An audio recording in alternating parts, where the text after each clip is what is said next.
Good morning students. In this lecture we will discuss about the ledger posting. तो ledger posting जो होती है this is the next step after journalizing the transactions. Last lecture में हमने journal entries discuss करी थी last 2 lectures में, और जो just previous lecture में हमने आपसे journal entry discuss करी थी उसी journalized entry के हम लेजर अकाउंट्स बनाएंगे. ओके, सो बेसिकली लेजर होता क्या है, इसमें हम क्लासिफाई कर देते हैं. हमने क्या किया था कि जो भी ट्रांजैक्शंस है उनको फर्स्टली रिकॉर्ड किया था in terms of debit and credit in the journal entry, and now we are going to classify each and every account whether it be a personal account, real account और a nominal account. Okay, so for example, see this is the numerical which we discussed in the last lecture. और इस numerical में जैसे यहाँ पे first entry है Kartik commenced business with ₹20,000. तो ये जो कार्तिक है इसका भी अपना एक अकाउंट बनेगा. ओके, अब यहाँ पे देखिए जैसे कैश है, जहाँ भी कैश वर्ड आ रहा है तो कैश का भी अपना एक अकाउंट बनेगा. कैश अकाउंट का अलग लेजर बनेगा, कार्तिक अकाउंट का अलग बनेगा, बैंक अकाउंट का अलग बनेगा, परचेस प्लांट अकाउंट का अलग बनेगा, गुड्स अकाउंट का अलग, सेल्स अकाउंट का अलग.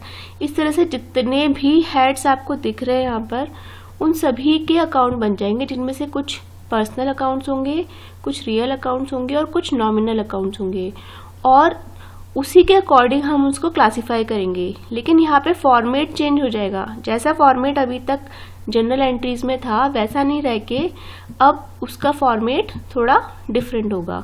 तो सी ये हमने जनरल एंट्री ऑलरेडी कर ली थी लास्ट लेक्चर में. I am not going to explain the same, but अब हम इसी की क्या करेंगे, इसकी लेजर पोस्टिंग करेंगे. ओके, इसे लेजर में पोस्ट करेंगे फर्दर. तो देखिए इसमें सबसे पहले हमने कैश अकाउंट बनाया लेजर में, और इसका फॉर्मेट होगा डेबिट एंड क्रेडिट. हम पूरा जो आपका पेज है उसे वर्टिकली 2 पार्ट्स में डिवाइड करेंगे.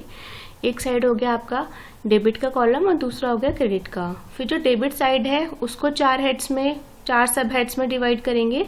Date, particular, JF and rupees. तो यहाँ पे जेएफ क्या होता है, जनरल फोलियो होता है. जैसे जो जनरल एंट्रीज थी या जनरलाइजिंग था वहाँ पर हम एलएफ लिख रहे थे लेजर फोलियो के लिए, क्योंकि अगर हमें लेजर का कोई नंबर रेफर करना है यहाँ पर, लेकिन हम जनरल का अगर नंबर रेफर करना चाहते हैं तो उसके लिए जेएफ डालेंगे उस पर्टिकुलर एंट्री के लिए. ठीक है, तो यहाँ पे कैश अकाउंट हो गया ये. ठीक है, debit and credit and both the side same सब कॉलम्स बनाएंगे. Date, particular, JF and rupees. Date, particular, JF and rupees.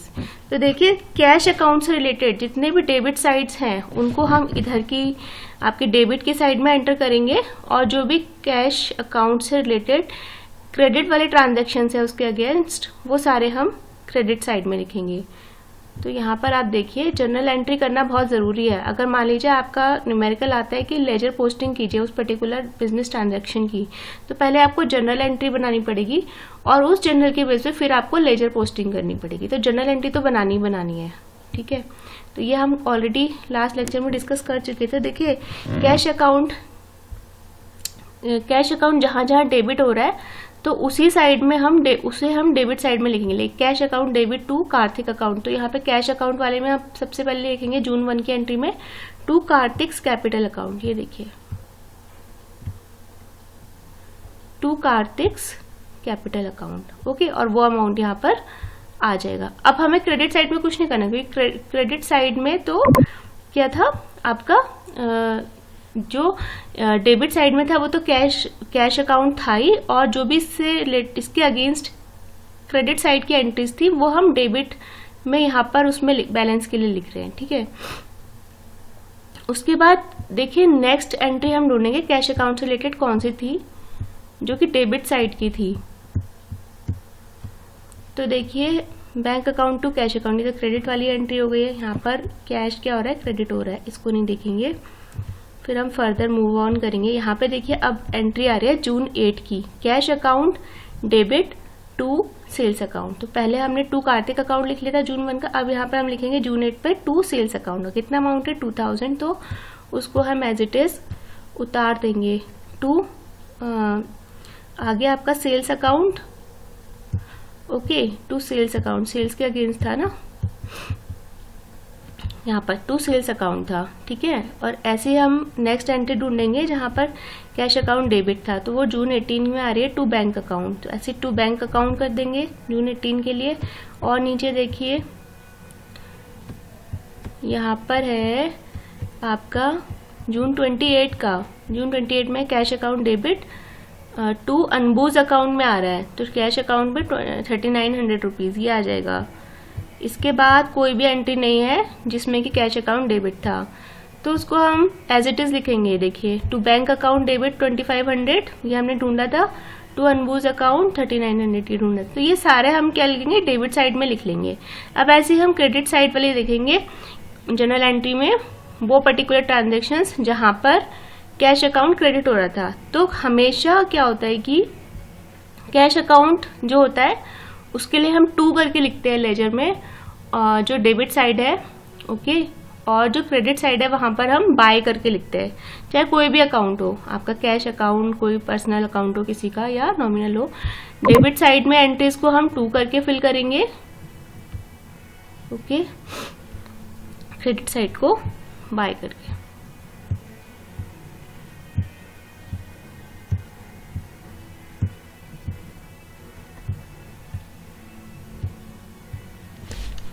तो देखिए पहली एंट्री यहाँ पर कैश की जो हमें दिख रही है,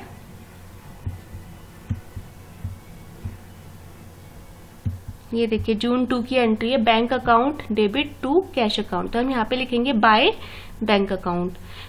टू कैश अकाउंट है ना, तो क्या हो रहा है यहाँ पर, ये क्रेडिट हो रहा है कैश, तो इसके अगेंस्ट जो डेबिट हो रहा है वो क्या है, बैंक अकाउंट है, तो यहाँ पे लिखेंगे बाय बैंक अकाउंट 5000। ऐसी नेक्स्ट एंट्री देखिए जो आपको दिख रही हो, है ना, सैलरी अकाउंट में दिख रहा है जैसे आपको, ऐसे ड्राइंग अकाउंट में यहाँ पर दिख रहा है, तो इन सबको हम क्या करेंगे, बाय बाय करके हम एंटर करते रहेंगे। अनवर्स अकाउंट में दिख रहा है आपको, ठीक है, तो इस तरह से हम करेंगे by bank account, by rent account, by salary account, by drawing account, by Anwar's account and by balance account, हाँ बाय अनवर्स अकाउंट। तो हमने क्या किया, इन सब के अमाउंट एंटर कर दिए। अब हम दोनों साइड का ना टोटल करेंगे। देखिए इस साइड का टोटल आ रहा है 28,400, ओके, और इधर का जो टोटल है वो आ रहा है आपका कम आ रहा है थोड़ा, तो जो भी बैलेंस है उसको हम उस साइड में जहां पर डेफिशिएंसी है वहां पर बाय बैलेंस करके या टू बैलेंस करके सीडी करके लिख देंगे। तो यहाँ पे फिलहाल क्रेडिट साइड में है 16,300 का, तो उसे बाय बैलेंस सीडी करके लिखा जाएगा, ठीक है। और फिर टोटल दोनों इक्वल कर ले जाएंगे, क्योंकि आपको पता है जो आपका डबल एंट्री सिस्टम है उसमें both the side should be equal, तो जहां पर भी बैलेंस कम है वहां पर हमने बाय बैलेंस सीडी करके वो अमाउंट लिख लिया, और उसको फर्दर उसकी अपोजिट साइड में, जैसे ये क्रेडिट साइड में बैलेंस हुआ है तो उसी की अपोजिट साइड में नेक्स्ट डेट में, जैसे ये आपका जून 30 में हुआ है तो जुलाई 1 के लिए टू बैलेंस बीडी, बीडी मतलब जो है ब्रॉड डाउन और सीडी मतलब कैरिड डाउन, ओके। तो हम उसको हम नेक्स्ट अपोजिट साइड में बैलेंस करके लिख देंगे, जून 1 टू बैलेंस बीडी 16,300। तो बच्चों ऐसे करेंगे, ये हमारा कैश अकाउंट है। इसी तरीके से हम बैंक अकाउंट भी बना लेंगे। बैंक अकाउंट में भी यही डेबिट और क्रेडिट साइड है, तो जो भी बैंक अकाउंट के अगेंस्ट क्रेडिट एंट्रीज उन्हें डेबिट साइड में पोस्ट करेंगे टू करके, ओके। जैसे कहीं लिखा होगा बैंक अकाउंट डेबिट टू, तो उसको करेंगे, जैसे यहाँ पे देखिए जून 2 की entry bank account debit to cash account, तो ये जो आपका टू कैश अकाउंट है 5000 ये आपका इसमें आ जाएगा, bank account to cash account 5000 आया, देखिए, ठीक है।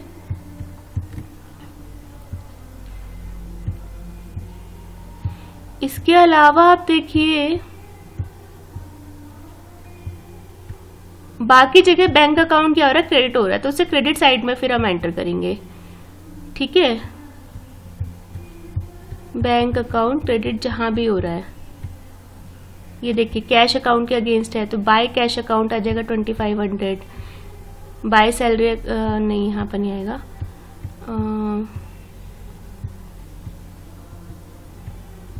ऐसे बस इतना ही आएगा, ठीक है। तो यहाँ पे छोटा सा इसका बनेगा अकाउंट बैंक अकाउंट का।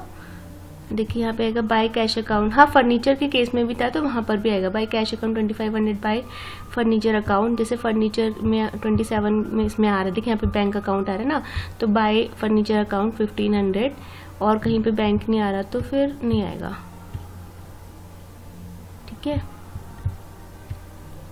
तो अब ये देखिए यहाँ पर टोटल आ रहा है आपका कितना 4000 आपको दिखाई दे रहा है, 2500 प्लस 1500 4000, यहाँ पे 5000 आ रहा है, तो बैलेंस कितना बचा 1000, तो उसको लिखेंगे बाय बैलेंस CD 1000 और दोनों साइड टोटल इक्वल करके नेक्स्ट लाइन में नेक्स्ट डेट में लिख देंगे जुलाई 1 में टू बैलेंस PD 1000। ऐसे हम सारे अकाउंट बना लेंगे, जैसे कार्तिक का अकाउंट बना लेंगे। ठीक है, ऐसे हम कोई अकाउंट छोड़ना नहीं है, प्लांट अकाउंट बना लेंगे, मोदी एंड कंपनी का अकाउंट बना लेंगे, लेकिन जो रूल लगेगा वो वही लगेगा। एक बार आपको सब जो डेबिट और क्रेडिट का जो एक आइडेंटिफिकेशन करना है कि कौन सा ट्रांजैक्शन डेबिट है और कौन सा क्रेडिट है, ये आपको करना है गोल्डन रूल के बेस पे। लेकिन एक बार अगर जर्नल एंट्री बन गई तो फिर लेजर में पोस्ट करना बहुत ईजी होता है स्टूडेंट्स। परचेज अकाउंट बना लेंगे, अनवर्स अकाउंट बना लेंगे। अब जैसे अनवर अकाउंट, अनबू अकाउंट है, ये सब क्या है आपके पर्सनल अकाउंट्स हैं। ओके, और सेल्स अकाउंट है, गुड्स अकाउंट है, ठीक है ना, परचेज अकाउंट है और प्लांट अकाउंट है, ये सब आपके रियल अकाउंट्स है। परचेज रिटर्न अकाउंट है, सेल्स रिटर्न अकाउंट है, फर्नीचर अकाउंट है। तो ये सारे इस प्रकार से आपके सारे लेजर अकाउंट्स बन जाएंगे, और this way you will be able to post all the journal entries into the ledger. Okay, so ये आपका लेजर पोस्टिंग का प्रोसेस होता है। So that's it about today's lecture students. Hopefully we will discuss the next lectures and numerical in the offline classes from the next reopening of and resuming of the classes.